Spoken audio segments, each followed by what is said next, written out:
स्वागत है भूतिया टॉकीज की खौफनाक दुनिया में, जहां आपका सामना होगा रोंगटे खड़े कर देने वाली भूतिया कहानियों से।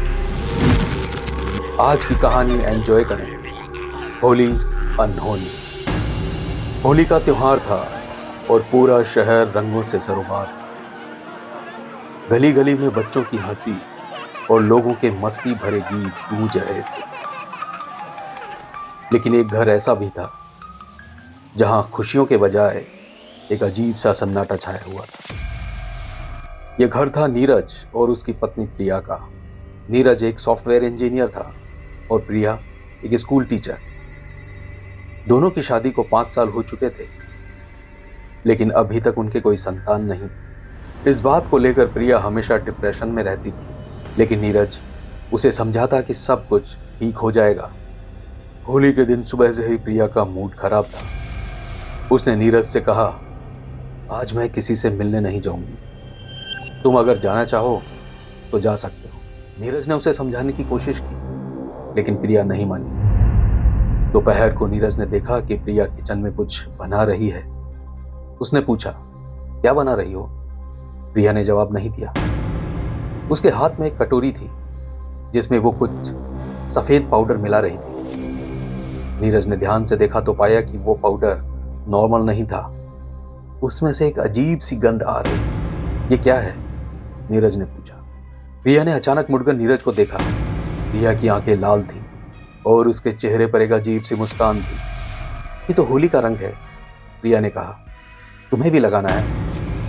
नीरज को कुछ अजीब सा लगा। उसने प्रिया से दूर हटते हुए कहा, नहीं नहीं, मैं ठीक हूं। उस रात नीरज को नींद नहीं आई। वो बिस्तर पर करवटें बदलता रहा, लेकिन प्रिया गहरी नींद में सोई हुई थी। तभी उसे कमरे के कोने से एक आवाज सुनाई दी। आवाज धीमी थी, लेकिन साफ सुनाई दे रही थी। नीरज, नीरज। नीरज ने आंखें खोली और देखा कि प्रिया अभी भी सो रही है। वही आवाज फिर से आई, नीरज, नीरज मुझे बचाओ। नीरज ने धीरे से उठकर कमरे के कॉर्नर की तरफ देखा कि वहां तो कोई नहीं था। नीरज का दिल तेजी से धड़कने लगा। उसने प्रिया को जगाने की कोशिश की, लेकिन वो नहीं उठी। तभी उसने देखा कि प्रिया का चेहरा सफेद पड़ गया है। नीरज ने उसे हिलाने की कोशिश की, लेकिन प्रिया को होश नहीं आया। नीरज प्रिया को हॉस्पिटल ले गया, जहां कुछ पल बाद ही प्रिया ने नीरज की बाहों में दम तोड़ दिया। डॉक्टरों को प्रिया की मौत का कारण समझ में ही नहीं आया।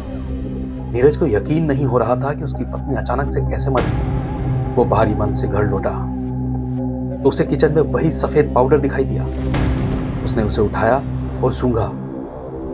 तभी उसे एक औरत की आवाज सुनाई दी, ये मेरा रंग है, तुम्हें भी लगाना है। नीरज ने पाउडर को फेंक दिया और घर से भाग निकला।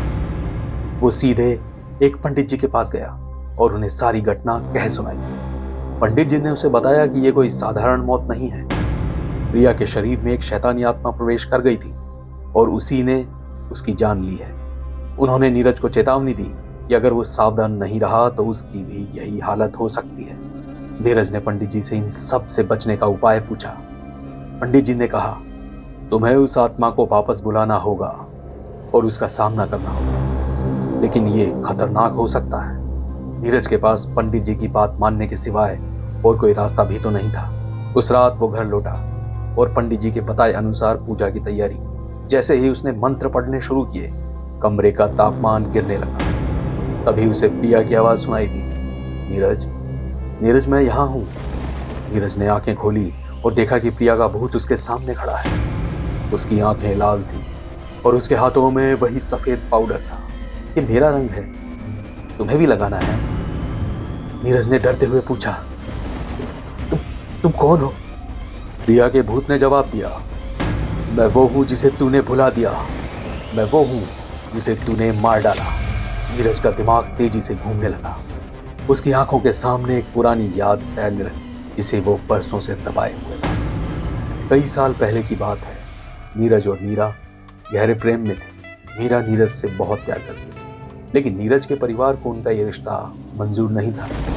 एक दिन नीरज ने मीरा से कहा कि उन्हें अलग हो जाना चाहिए। मीरा ने इनकार कर दिया और उसने नीरज से वादा किया कि वो उसे कभी नहीं छोड़ेगी। गुस्से में आकर नीरज ने मीरा को धक्का दिया। वह सीढ़ियों से गिर गई और उसकी मौत हो गई। नीरज ने इस घटना को छुपा लिया और किसी को कभी कुछ पता ही नहीं चला।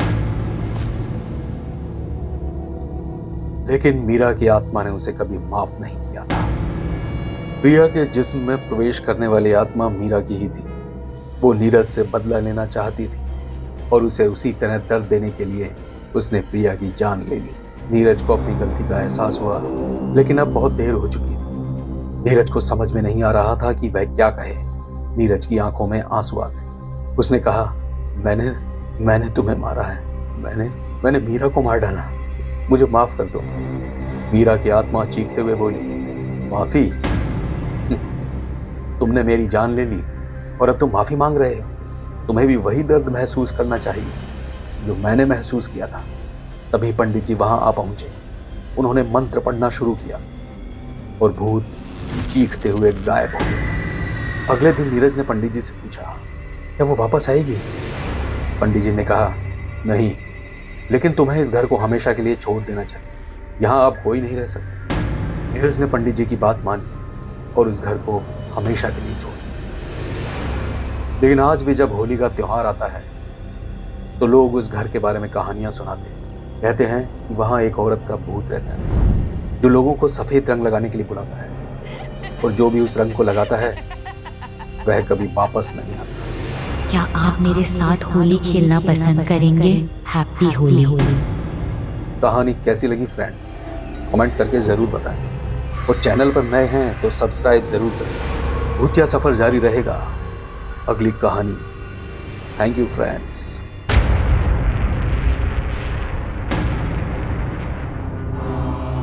अगर तुम वापस आए तो मैं तुम्हारा इंतजार करूंगी।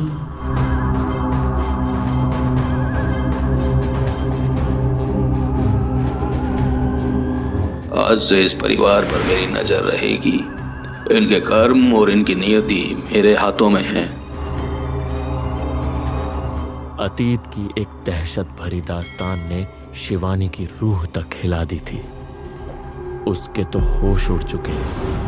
अब आपकी बारी।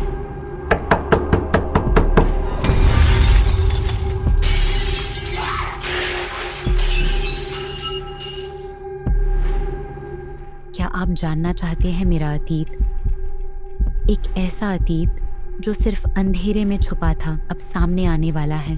जल्द ही मेरी पूरी कहानी आपके सामने होगी। तैयार रहिए डर और रहस्य के नए सफर के लिए। अभी सब्सक्राइब करें भूतिया स्टोरीज का नया अड्डा, भूतिया टॉकीज।